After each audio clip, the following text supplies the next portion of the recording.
isa sa pinaka malaking dagok sa political career mo nung binisbis ka ng ombudsman. And after 1 year, I think, ni-reverse ng Court of Appeals. Yes. What was that name?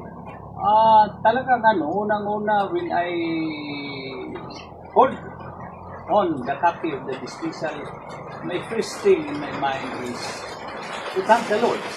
Number 2 is talagang pag-umpisa pa lang doon na lahat talaga tayo ng kasalanan. Unang-una, number 1 is tingnan mo yung amount, 50,000 nakawin ng 15 na empleyado, 4 of which are retirable.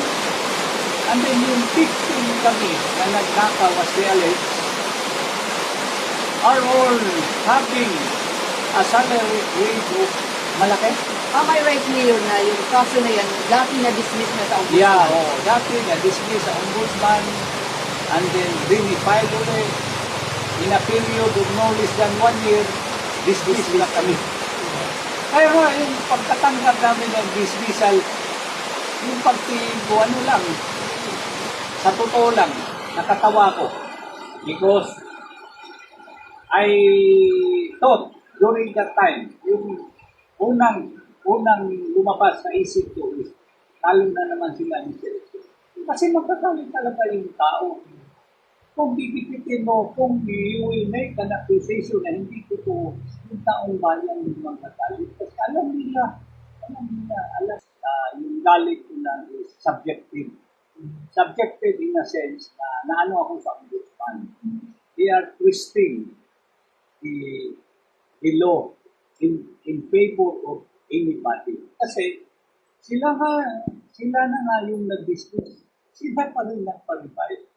Nung una, when we file cases with the ombudsman directly to Manila, they will tell that your complaint will go through in Visayas because there is a Visayas deputy ombudsman. Ngayon sa kanila, direkta Manila, okay na kagad. Why? I thought, and hanggang ngayon, talagang there is a dirty hand. There is a dirty hand. Whoever makes or use those dirty hands, bahala na kayo magalit. Pero yung pagtingin ko, there was a dirty hand manipulating. So that, comes election time, mawala kami.